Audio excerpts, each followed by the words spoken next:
트럼프는 SNS를 통해 이란과 이스라엘의 휴전과 무관하다며 휴전보다 훨씬 더 큰 문제 때문이라고 밝혔습니다. 로이터 통신은 트럼프가 이란의 핵무기 완전 포기를 요구할 방침이라면서 핵 문제의 진정한 종식을 원하고 있다고 보도했습니다.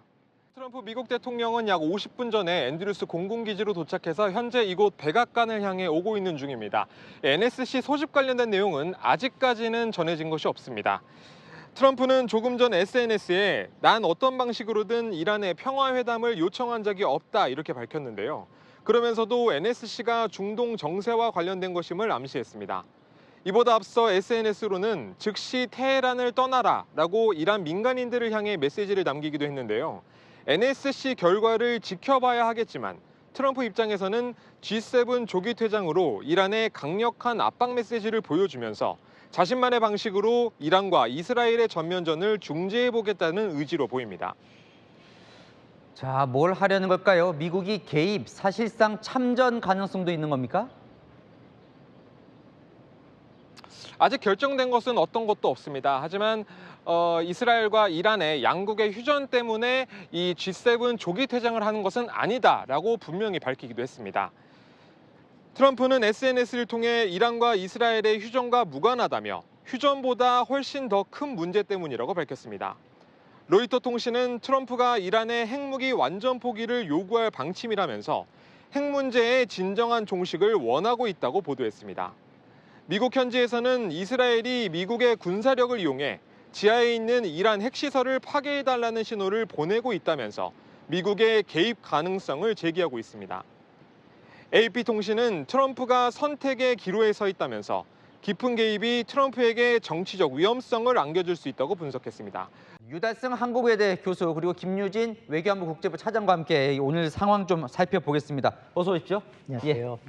자, 먼저 김유진 차장에게 좀 물어보죠. 트럼프 대통령이 갑자기 급거 귀국을 하면서 지금 위기감이 커지고 있습니다. 전쟁에 진짜 개입을 하려고 하는 걸까요? 상당히 이례적인 상황인 것은 맞습니다. G7 정상회의에서 트럼프 대통령은 한국을 비롯해 여러 건의 양자회담을 예정했던 걸로 전해지는데 이걸 다 뒤로하고 워싱턴으로 귀국한 겁니다. 앞서 보신 대로 약 1시간 전에 캐나다에서 워싱턴 앤드루스 공항에 도착한 트럼프 대통령은 백악관으로 이동해 상황실에서 국가안전보장회의 NSC를 소집할 것으로 전해졌습니다. 이렇게 즉각 NSC를 소집했다는 건 미국 안보 상황에 중대한 위기가 예상된다는 의미로 보이는 만큼 트럼프가 현 상황을 자국민의 안전은 물론 세계 안보에도 중대한 위협으로 보고 있다는 방증이기도 합니다. 하루 종일 정세가 긴박하게 흘러가다 보니까 미 공군의 전 지구권 타격 사령부가 이란 포격 준비를 완료했다는 확인되지 않은 이야기들이 온라인상에 나돌 정도로 혼란이 이어졌습니다. 유 교수님, 트럼프 대통령이 올린 글이 지금 전 세계에 관심이에요. 휴전이 아니라 더 큰 일이 있다. 뭘까요, 교수님?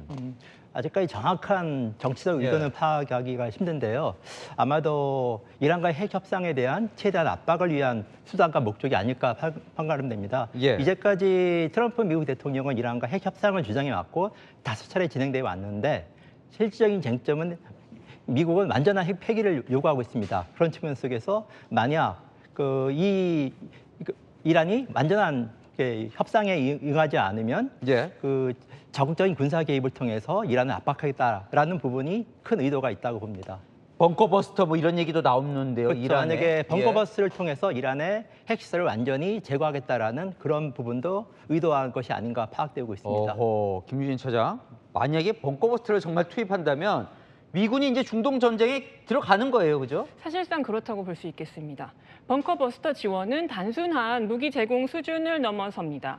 미군의 B-2 스텔스기와 같은 전략 자산, 그리고 이걸 운용할 병력 등이 전쟁에 함께 투입되는 것이거든요. 이스라엘은 궁극적으로 이란 포르도의 지하 핵시설 폭격을 목표로 하고 있습니다. 포르도의 핵 농축시설은 지하 90m 깊이에 위치해 있고 단단한 안반 아래에 철근 콘크리트 구조인 걸로 전해집니다. 이걸 파괴하려면 미국이 가진 초강력 벙커버스터가 필요하고 이 벙커버스터는 미국의 B-2 스텔스 폭격기만이 운반할 수 있습니다. 미군의 전략 자산이 전쟁에 투입되는 것인데 이 자산을 운용할 병력이 함께 동원된다는 점에서 미국의 전쟁 개입, 사실상 참전으로 볼 수 있습니다. 교수님 이런 검토까지 한다는 건 이제 이란의 핵 기술에 대한 우려 때문인 것 같은데 그 수준이 어느 정도까지 지금 이란이 올라온 거예요? 사실 이란의 핵 의혹은 상당히 오랜 역사를 가지고 있는데요. 예. 2002년에 이란 핵 의혹이 개발됐고 2006년부터 본격적으로 국제사회가 제재를 하기 시작했습니다. 예. 그리고 2015년에 타결됐다가 트럼프 일기 때 파기됐죠. 현재 이란의 핵 의혹이 국제사회에 알려진 이후 가장 고농축 우라늄 퍼센테이지가 가장 높은 수준으로 돼 있고 전문가마다 평가는 다양하지만 예. 몇 년 안에 아니면 몇 개월 안에라는 부분들이 나오고 있기 때문에 어찌 보면 국제사회에서 이란 핵 개발 의혹이 가장 심각한 부분은 분명한 사실인 것 같습니다. 그럼 그 이란이 핵 개발한다는 걸 미국으로서는 그렇게 큰 위협이라고 볼 수 있는 겁니까?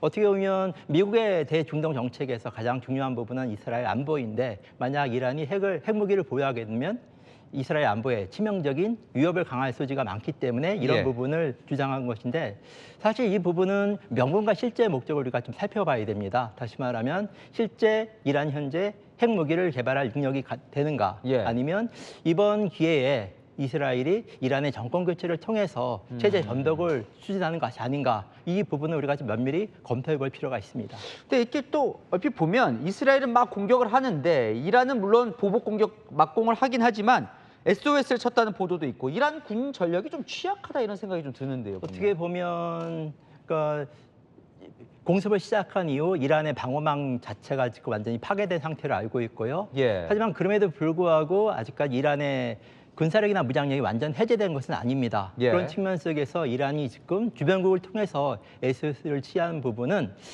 체제를 수호하기 위해서 일정 정도 미국과 협상을 통해 갖고 이 체제를 유지하고 또 자국의 국가 안위를 지키고자라는 그런 목적이 있지 않은가 판단됩니다. 어떻게 전망하십니까? 미국이 정말 참전해서 이란의 뭐 벙커버스터든 공격에 가담할 걸로 보세요? 아니면 중재를 협상해서 빨리 끝낼 걸로 보이십니까? 만약 이번에 그 군사 개입이 되고 예. 이 전쟁이 확전이 된다면 앞으로 국제사회에서 다양한 문제에서 미국의 역할과 기능이 많이 약화될 것이라 판단합니다. 예. 그런 측면 속에서 미국의 입장에서는 최대한 이란의 항복을 얻어내고 적절한 수준에서 출구 전략을 취하는 식으로 이번 전쟁을 종식하는 것이 미국의 기본적인 입장이 아닌가 생각됩니다.